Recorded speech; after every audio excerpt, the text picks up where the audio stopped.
of their marketing strategy. And 56% of those say blogging is the most effective content strategy. Now, don't worry. I'm not here to tell you today you have to be writing a blog because I have a specialist with me. She's obsessed with words. I don't know. Maybe she was born that way, but I have with me on Make a Click today my guest, Emily Aborn. Welcome to Make a Click, Emily. Hi, thank you. Thanks so much for having me, Christine. So, Emily, you're a content writer. As I said, you just love words. Um, but oftentimes when we entrepreneurs are told it's like we have to create content, might get brain freeze, you can get frustrated, the anxiety starts up. Because I think sometimes we're thinking back to when we were in school. I know for some of us it's just a short while ago, but uh, that it's like, oh, we have to write something that we don't want to write about, but we forget that we're writing about what we're passionate about. We're Mm. writing about our business. And I shouldn't say writing. Okay, so let's start with okay, content. What would you say are the top 3 to 4 formats when you're talking about creating content? What are we talking about here? You know what? I love this question so much because content, there are so many words tossed around the entrepreneurial space, right? That are just like words, but nobody's actually like breaking them down and making sense of what they are. So, content, to your point, could be basically any way that you're getting your message out. It's just communication. It's just communicating with your audience. I don't want to call them audience, with your community, what you have to offer and meeting them like where they are too. So, because communication is a two-way street, right? So, Mm. I would say, I mean, there's so many different ways to produce content. It could be a graphic, that is content. Mm. But let's talk about, like, the ones, that maybe you need to be a little bit more prolific for, or that people maybe are getting hung up on, and that would probably be, like, I guess, common ones, would be social media content, right? Mhm. Podcasting or video. I'm gonna put those into the same because, yeah, like, this is a perfect example. You use video, I use audio for my podcast. And you can also, use that on social media platforms as well. And then some of that like long form content. So that's gonna be things like your blog, your newsletter, um, things like that of that nature. But I think those are the 3 where people probably find themselves getting most hung up on, but also most on the line to create. Does that make Mhm. sense? Yeah, yeah. Now you're a believer. When we spoke the other week, you talked about starting with something that you're comfortable with. I think. Mhm. What do you? What you know? We're thinking. Well, we have to create content, so don't we have to start typing? Or what do we do Oh, to get I l started? I love this question. So, yeah, this is a okay, I have a couple of friends, who are majorly, like, verbal processors, and they're always using the texting app with the voice or Voxer, which is like a voice app, and that's not my best way of, like, putting my thoughts together. I'm a writer, right? So I'm going to sit down and like write everything out and then it's going to come out how I want it to, nice and concise. But they are verbally processing. So if that's you, know thyself, right? Know what you love and what you don't love. If you're a writer, but it doesn't come out like perfectly clearly, but you still love to write, it's okay. That's still probably going to be your strength. But you can like record like a voice memo on your phone and then turn it into a post. You can take video content and turn that into something written. You can take audio content and turn that into something written. So, what I mean by that is like find what form of communication feels best for you and start there because that's going to make it a whole lot easier. Maybe it's even making a little drawing of what you're trying to express and to say, and then you turn that into something. So, there's no wrong way to do it. Well, now let's take a step back from starting to formulate those ideas and maybe recording it or typing it. How do we time is something so many people say, "Oh god, it takes so much time. What do I do?" Now, I know you as a writer, um probably get people thinking that, "Oh, you're a writer and, oh, it doesn't take you long at all to write a blog or write some social media posts." But that element of time, what do Mm. we do? How do we get started to get started? That's if that makes sense. Yeah, so I'm sure you've heard the adage that we make time for what's important and what matters to us. And I think I would ask that if you're coming up against a time challenge or a time struggle, you ask yourself why this matters. Like, why is it important to me that I do this? And maybe some of your answer will be like, this is to help grow my business, right? Like, this is to Mhm, help take the business in the direction that I want it to go. Or this is to share my message. This is to share what I have to offer with the world. So that's where I would start because it's going to help you see, like, I actually do need to make a little bit of time for this. Um, I'm a big fan of consistency. So, like, it's really helpful for me to know that no matter what, like, I'm going to sit down and do something at the time that I say that I'm gonna do it. And I use, like, a time blocking for my day. mm, So, even if ideas aren't coming to me, it actually just happened. Like, I don't do my best work between calls. And I had a workshop this morning and then this afternoon, but I know that I'm going out of town. So I was like, I need to sit down and make this hour and a half work for the client project that I'm working on. So I sat down, like I gave myself 2 hours because I know that, half the time like getting into it might be a little challenging. So I gave myself 2 hours and I sat down and I just got started. And do you know what happens when we always just get started? We mhm, keep on going, right? So like motivation begets motivation, inspiration comes after we sit down and start doing the thing that we want to be inspired to do. So that's it's really like pick a time. Also pick a time when you feel your most, I would say your most creative. Like, is that 10 in the morning for you? Is that 6 in the morning for you? mm, And really capitalize that, especially when you're trying to get started and gain momentum, because otherwise, if you sit down and you don't feel creative or inspired every single time you sit down, it is gonna feel frustrating and hard, probably harder than it needs to. right. Well, and I guess the planning comes into it, not just like, "Okay, now I have to sit down and write something. What am I gonna write?" Mhm, But having taken some time prior to that to decide. It's like what I tell my clients with having to do sales calls or just follow-up calls and everything. Don't just put follow-up calls on your calendar. Know who you're going to be calling.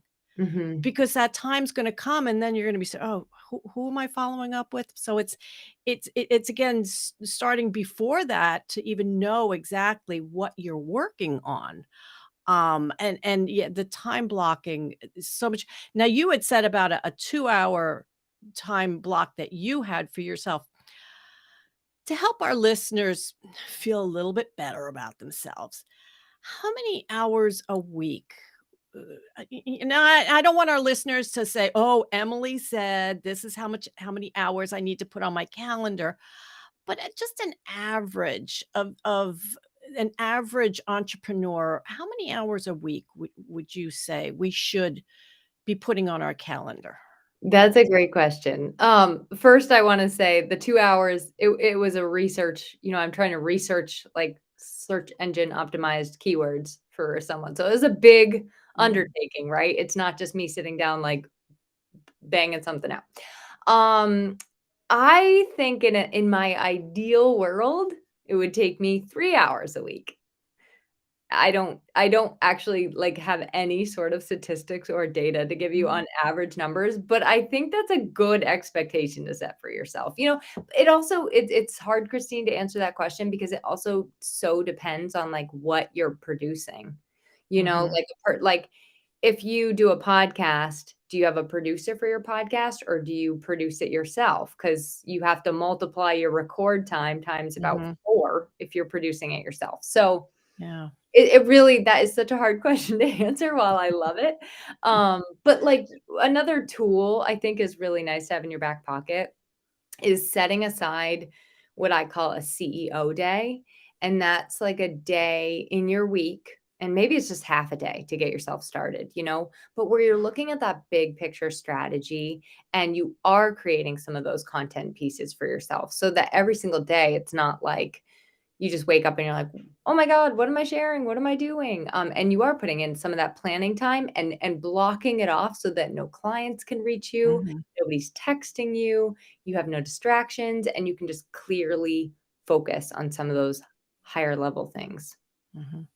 Yeah, and this is an area I think people are afraid to block that time out, and they say, "But what if a prospect wants says that's the only time that they can meet with me?" And then they go and they open up their calendar and say, "Okay," and then they don't come back to what they were supposed to be working on. But they don't realize the benefit of sticking to the plan, and when people say, "Oh, that's the only time I can talk to you," yeah, not true, not true. Uh, and I hope our listeners are really paying attention to this because, we're all entrepreneurs, we have our businesses to run, and we have to stick to what's on our schedule as much as possible. Now, I know there are times where, yes, things come up and you have to move it, but it's just all too common to push those things aside that, "Yeah, I really didn't wanna do that anyway," I think, and not realizing it's really going to hurt your business. Yeah, I'm a recovering, like, let them trample my boundaries kind of person, so, I it is a real struggle, and I think a lot of us have been there, and it also depends on what phase you're at in your business, because Mhm, when you first start, sometimes that client call, you will do anything you can to get them on the phone with you, and then you can start closing your calendar down for more strategic time as you go. So, I think it really does depend on the phase that you're at in your business, but holding a promise to yourself about when you say you're going to do something, when you say that time is just for you, maybe you even have like a mental health hour in your calendar somewhere, like holding that commitment to yourself is some of the best self-care, to use a very overused term, that I could possibly think of. yeah. Now, earlier you had mentioned something you were doing some, keyword research and you talked and you just briefly mentioned SEO. What are we supposed to do, when we are formulating the ideas of what content we're producing, especially when it comes to things we're putting on our website, that's where the SEO comes in, not so much the social media. Does it change a lot, within a short period of time, or help us understand a little bit more about, what we need to do when it comes to the SEO. Um, okay, so let's touch on these 2 kind of separately.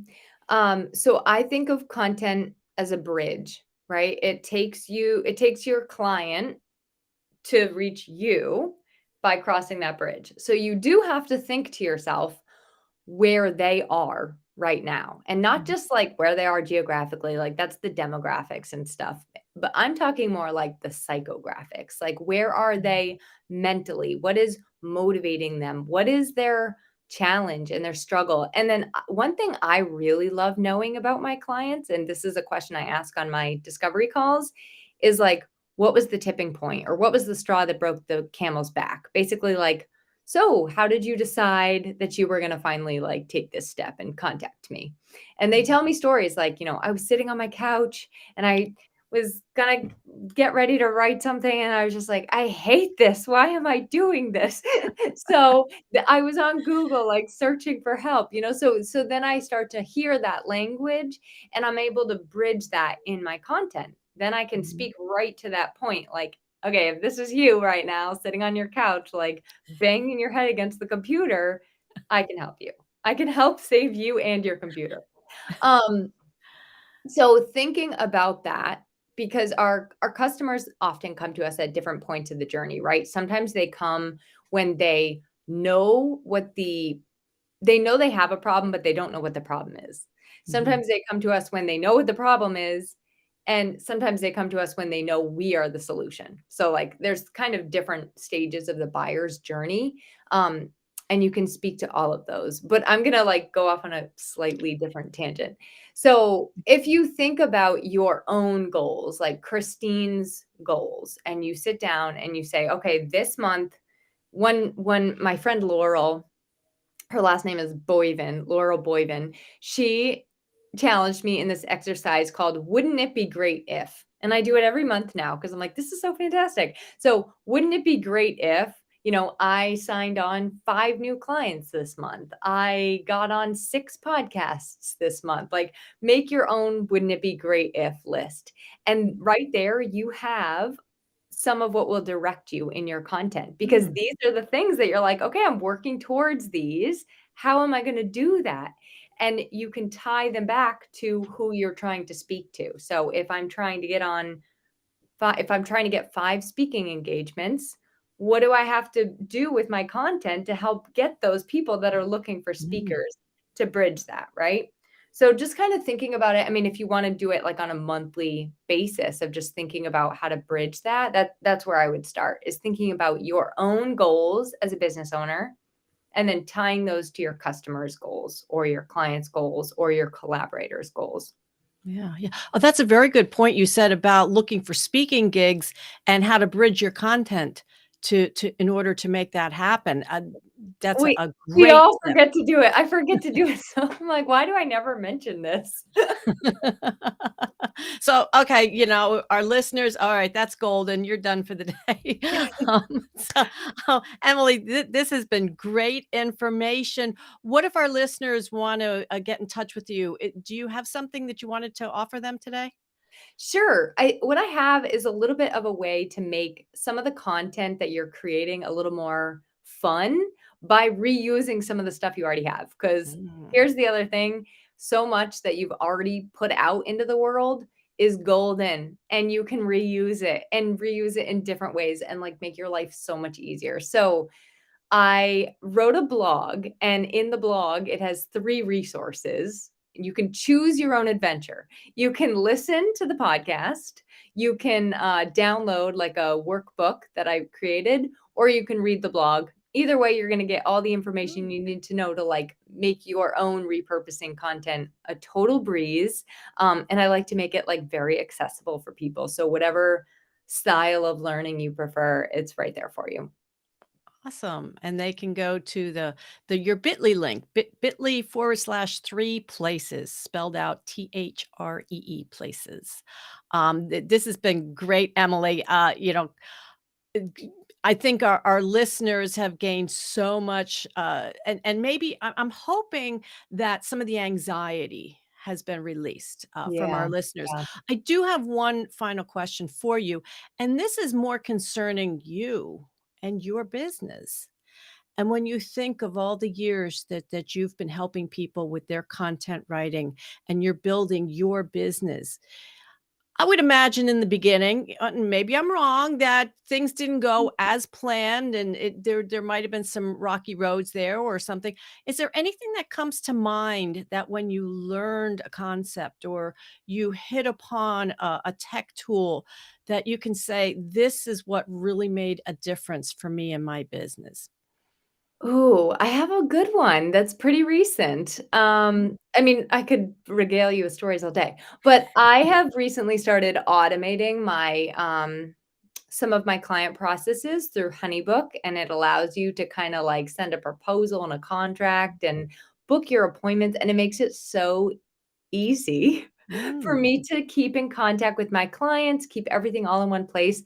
It has really been a game changer. And I had a lot of resistance and anxiety around it, right? Because I didn't want to give up that precious calendar. I didn't want to give up control.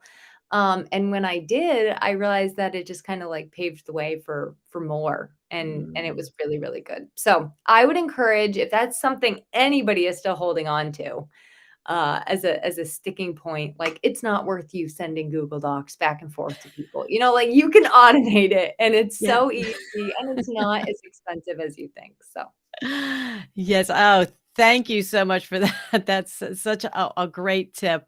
Emily, it's been a pleasure having you here. Thank you so much for joining me on Make a Click today. Thank you for having me, Christine.